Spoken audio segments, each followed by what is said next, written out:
pass them on to our parents who pass them on to us. What's principally wrong with this is that those particular views on race were birthed by a lie. Those young men who were hanged by the mob in Duluth did not rape a young white woman, but the fact of their innocence never made it into local papers, and most citizens believed that while the lynchings may have been wrong, at least the hanged men had committed a heinous crime against an innocent young woman.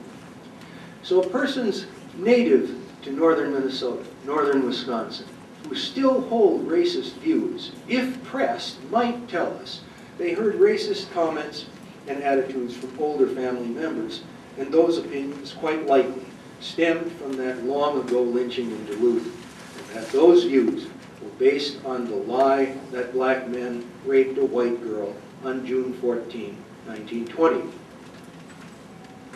On a personal note, what has researching and writing about a lynching in Duluth, Minnesota that occurred nearly 90 years ago meant to me? At a high school class reunion several years ago, a classmate I'd not seen in more than 30 years asked what incidents or events had significantly impacted my life since we'd last been in contact.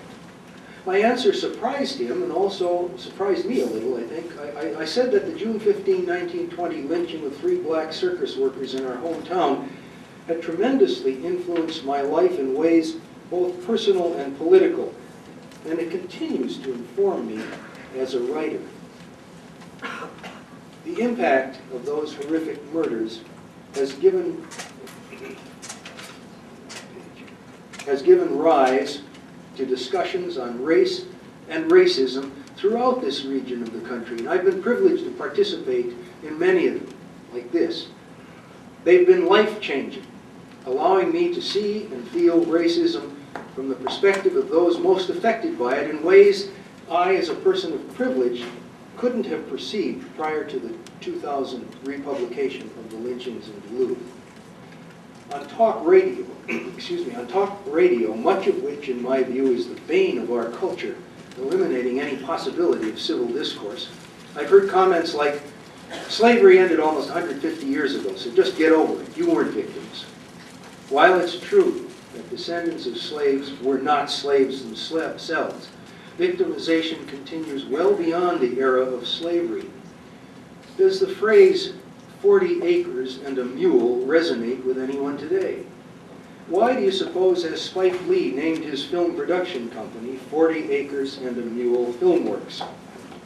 Many of those present here today may not know that at the conclusion of the Civil War, freed slaves in 3 states were promised 40 acres of land and an army mule. These wound up being confiscated following the assassination of President Lincoln. Mistrust of government by slaves and descendants of slaves received a huge boost by this failed promise. Back in the 1960s, civil rights activists tried suing the federal government for interest on the 1865 promise of 40 acres and a mule, an amount estimated at about $500 million. Naturally, the suit was dismissed. Lest you think contemporary African Americans have no connection with slavery, I met a gentleman here several years ago who knew his great-grandmother, who had been a slave as a little girl. The slavery issue is not that far removed when people alive today knew former slaves. Through my new friends, I came to see the subtle and overt racism that I would never have noticed. For example, an everyday act, such as purchasing gasoline and a soft drink at the neighborhood convenience store, may be different for persons of color than for Caucasians. Quite often, the store clerk, not wishing direct contact with the customer, will slide change back to persons of color rather than handing it to them, exchanges I never consciously observed before. Or take the case of the 15-year-old sophomore from Stillwater High School, who in 2004 was stopped by police 37 times during the months of September and October. He was viewed suspiciously by residents and police for being present in areas where black persons rarely been seen. This boy was traveling on foot on his way to or from school or heading to his part-time job. I suppose it's possible a white kid could have had similar encounters, but it's just hugely doubtful. It would have taken 37 episodes for locals to get the message.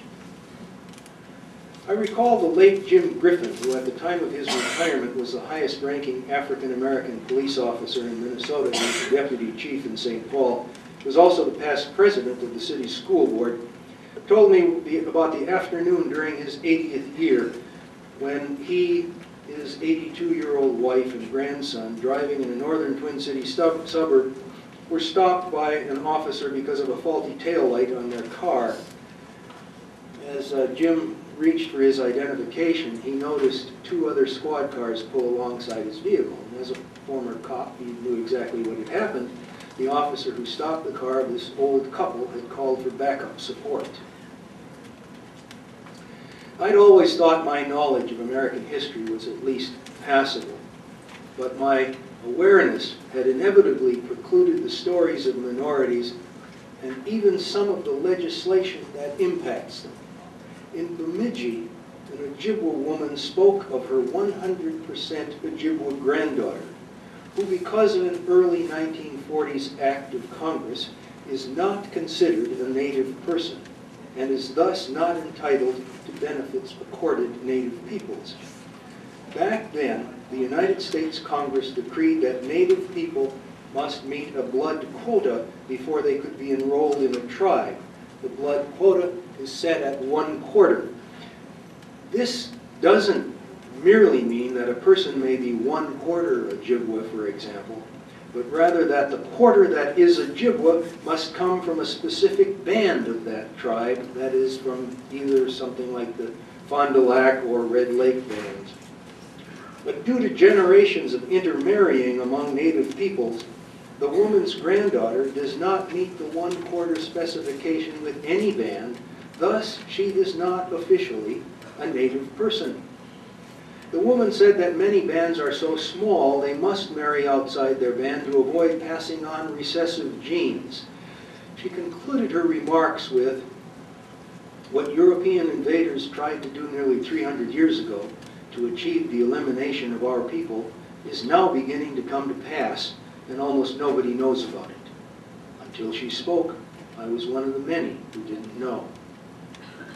Perhaps America will never be truly colorblind. Prejudices built over centuries may be difficult to overcome. But in seminars on race and community that I have attended, I've encountered men and women of goodwill who don't find the task daunting. They esteem the worth of all people, quietly, steadily working toward the betterment of our community with little or no recognition. There's no self-aggrandizement built into their motivations. They're simply people doing the right thing, and in many cases, they're going the extra mile.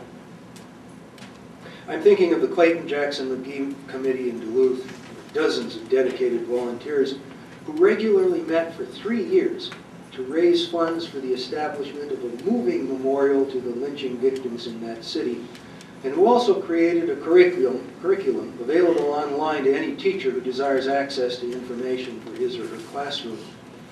Nearly 8 years after the formation of that committee, members still organize an annual march from the former Duluth City Jail to the memorial site to commemorate the victims and the healing of racism in the city. So successful have been their efforts that the committee is frequently consulted by other communities seeking their own memorials for those victimized by racial injustice.